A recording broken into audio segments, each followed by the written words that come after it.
Writing. The wind came crawling down from the red canyon like it had teeth, gnawing at the edges of everything it touched. Dust lifted in thin spirals across the dry street, weaving between the wooden posts and hitching rails, whispering secrets no man wanted to hear twice. The town of Hollow Creek sat quiet under a dying sun, the kind of quiet that didn't mean peace but waiting. Eli Mercer stepped off the stagecoach with one boot slower than the other, as though the ground might reject him if he rushed it. He carried no bag, no rifle on his back, nothing but a worn revolver at his side and a look in his eyes that didn't belong to a man coming home. A few men watched from the saloon porch. One spat tobacco, another leaned his chair back just enough to show he wasn't afraid. Eli didn't look at them. He looked straight ahead, at the far end of the street where the sheriff's office stood with its crooked sign swinging in the wind. He hadn't been here in 12 years. Back then, Hollow Creek had a church that still rang its bell and a schoolhouse that hadn't burned. Back then, people still believed in staying. Now the bell tower was empty, its rope cut clean, and the schoolhouse was nothing but blackened beams clawing at the sky.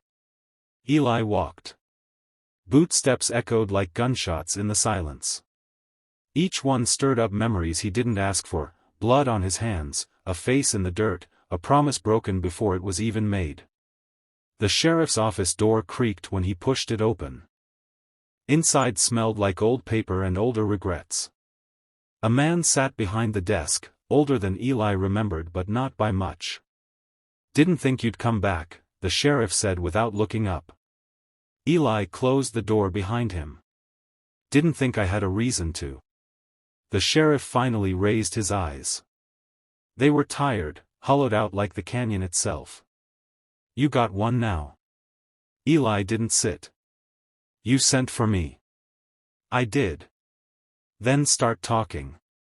The sheriff leaned back in his chair, wood groaning under the weight of things unsaid. "3 nights ago, someone dug up your brother." The room went still. Eli's jaw tightened, but nothing else moved. "Graves get dug up. Happens. Not like this," the sheriff said. "Not clean. Not careful. Whoever did it knew exactly what they were looking for." Eli's voice dropped lower. "And what was that?" The sheriff slid something across the desk. "A bullet. Old, tarnished, but unmistakable." Eli didn't touch it. "I buried him myself," the sheriff continued. "No bullets in him." "You told me that." Eli's eyes flickered for just a second. "That's right." "Then explain that." Silence stretched between them, thin as a drawn wire. "I can't," Eli said. The sheriff leaned forward. "You better try." Eli picked up the bullet, rolling it between his fingers. It felt heavier than it should. "That ain't from my brother." It was in his chest. "Then someone put it there after." "Why would anyone do that?" Eli looked up, and for the first time, there was something close to fear behind his eyes. "To make sure I came back." Outside, a door slammed somewhere down the street. The wind picked up again, louder this time, like it was listening. "Who?" the sheriff asked. Eli didn't answer right away. He turned the bullet one more time, then set it down like it might explode if he held it any longer. "Name's gone," he said finally. "Buried deeper than my brother ever was." "That ain't good enough." "It's all you're getting." The sheriff stood slowly. "People have been going missing, Eli." Eli's head snapped up. "How many?" "5. Maybe 6. No bodies." A muscle twitched in Eli's cheek. "When did it start?" "About a week after you got that letter." Eli's hand drifted toward his coat, where the folded paper still rested. He hadn't shown it to anyone. Hadn't planned to. "Let me see it," the sheriff said. Eli hesitated, then pulled it out. The paper was yellowed, edges torn like it had been dragged through something sharp. He handed it over. The sheriff read it once, then again, slower. You left him to die. Now you come watch him walk. No signature. No explanation. Just a promise. The sheriff looked up. Who wrote this? Eli shook his head. Someone who should be dead. The air in the room shifted, colder somehow. That don't happen, the sheriff said. Eli gave a dry, humorless laugh. You keep telling yourself that. A gunshot cracked through the town. Both men froze. Then another.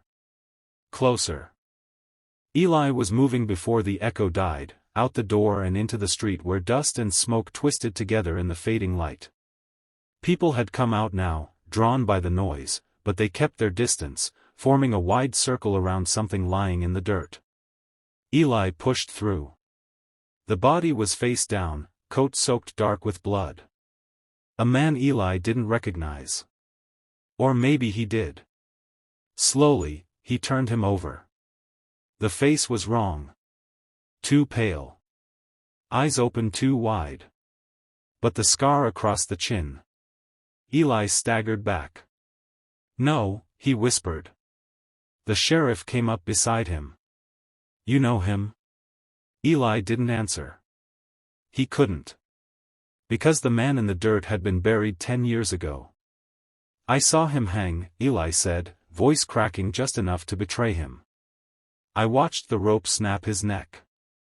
The sheriff looked down at the body, then back at Eli. Then who the hell is that? Eli's hand went to his revolver, gripping it tight. That's the problem. The dead man's eyes moved. Just a flicker. But enough. Someone screamed.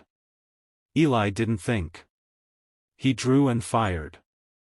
The shot echoed through Hollow Creek, louder than the wind, louder than the past catching up all at once. The bullet tore through the man's chest, snapping him back into the dirt. This time, he didn't move. No one spoke. No one breathed. Eli lowered the gun slowly. They don't stay dead, he said. The sheriff stared at him. You better start talking. Eli looked at the body, then at the canyon beyond the town, where shadows had already swallowed the last of the sun. 12 years ago, he began, there were 4 of us. Me, my brother, and 2 others. We found something out there. Gold, we thought. Turned out to be something else. What kind of something? The sheriff asked. Eli's voice dropped. The kind that doesn't like being found. The wind howled, louder now, like it agreed. We took it anyway, Eli continued. Didn't know what it was, not really. Just knew it made things wrong. People got sick. Animals disappeared. Then the others started hearing voices.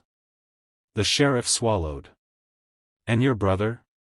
Eli closed his eyes for a moment. He wanted to put it back. Said we were cursed. The others didn't agree. What happened? Eli opened his eyes again. We killed him. The words hung there, heavy as the bullet on the desk. I shot him, Eli said. Or at least.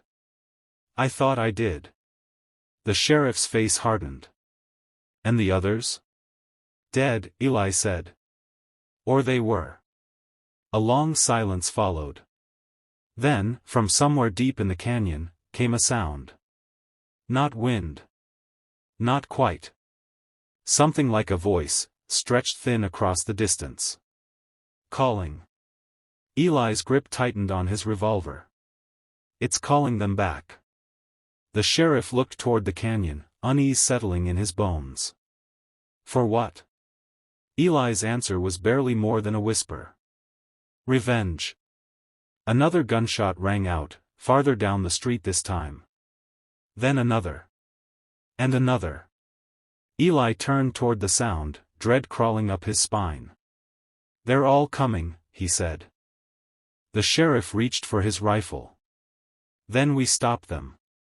Eli shook his head slowly, eyes fixed on the growing darkness. You don't stop something that's already dead. The shadows at the edge of town began to move. Not like shadows should.